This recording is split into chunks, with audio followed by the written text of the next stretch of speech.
Assalamualaikum warahmatullahi wabarakatuh. Selamat sore, selamat beristirahat. Gimana kabar kalian semua?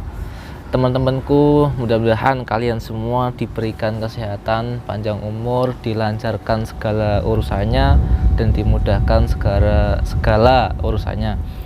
Oke, baik, di video kali ini merupakan video yang perdana ya guys ya. Ini merupakan video pertama dan episode pertama dalam rangka saya akan membacakan sebuah buku dengan judul Mau Sukses atau Gagal ya. Nah, video ini cukup menarik dan luar biasa ya, karena di dalam isi buku ini sangat memberikan motivasi terhadap anak muda dan kepada seseorang yang lagi berjuang atau sedang mendalami ilmu pengetahuan ya. Karena buku ini isinya cukup menarik ya, menarik banget saya katakan ya. Di dalam buku ini diterbitkan oleh Akbar Media ya. Akbar Media ini merupakan cetakan pertama ini. Cetakan pertama dalam bulan April 2016 ya.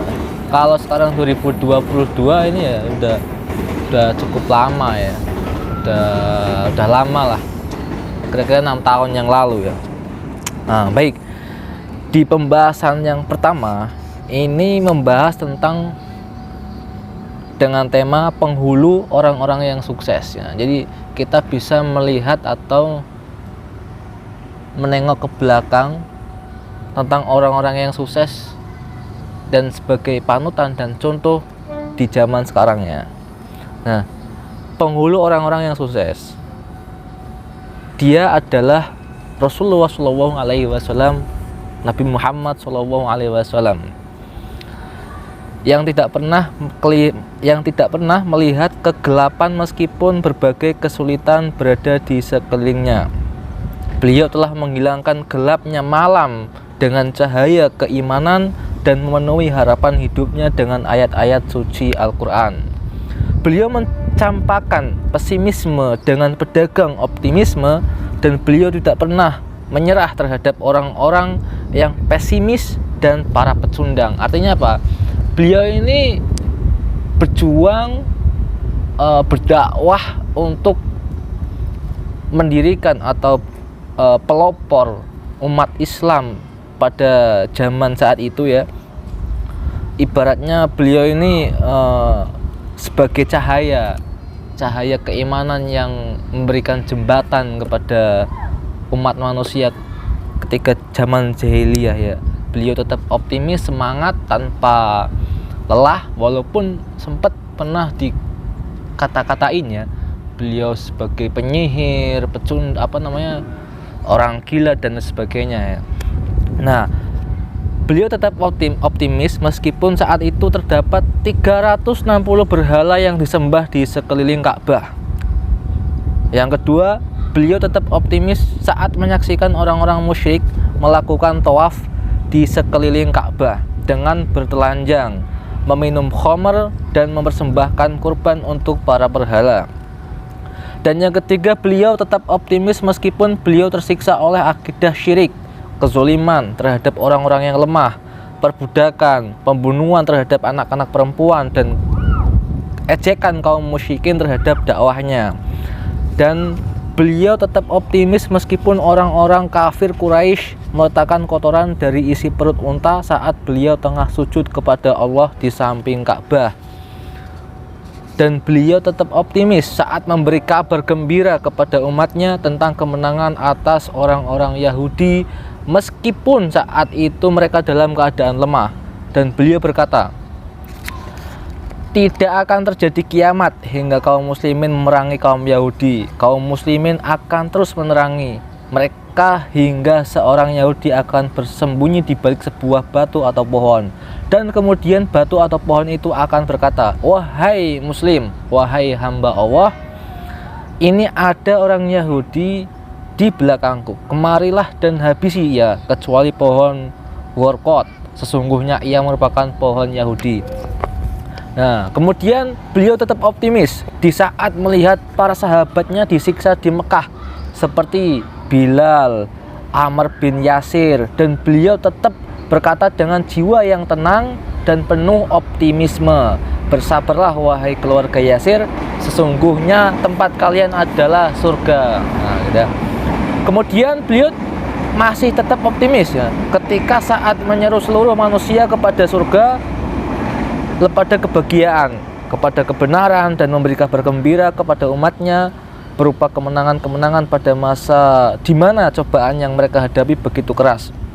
Dan beliau tetap optimis di saat berkata kepada Khobab bin Al-Arati dengan apa namanya, demi Allah, Allah pasti akan menyempurnakan perkara ini sehingga seseorang akan berkendara dari misalnya ke Hadramaut tanpa takut akan apapun selain Allah dan serigala yang akan menyerang kambingnya. Namun kalian terlalu terburu-buru.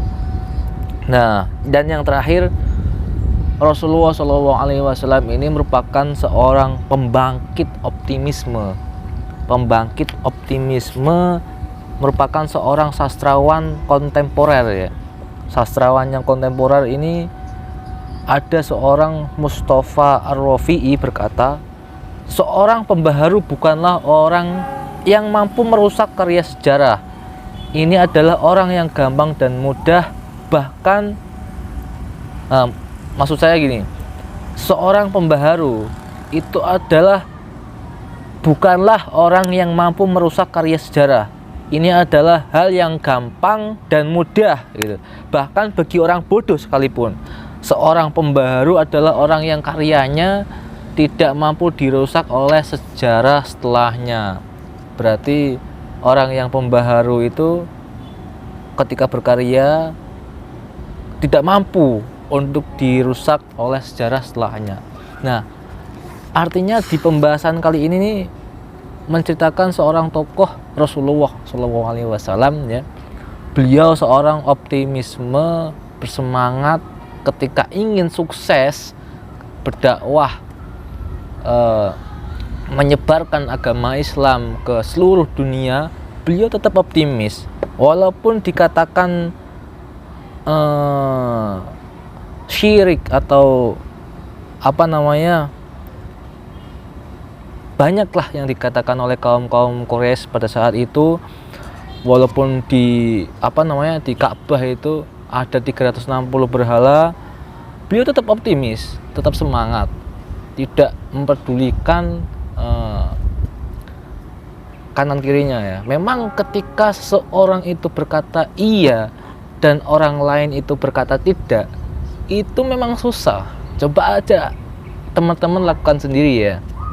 Nah, mungkin di pembahasan buku sukses, mau sukses atau gagal, di episode pertama ini kita sampai di sini saja. Ya, ini merupakan video perdana ya. Saya mohon maaf ketika ada tutur kata saya yang masih salah atau belepotan. Mohon teman-teman maklumi ya, apalagi ketika ada apa namanya, kereta yang lagi lewat gitu ya. Ya memang seperti ini ya, apa adanya, dan kita sama-sama belajar ya. Mungkin cukup sekian dari saya. Assalamualaikum warahmatullahi wabarakatuh.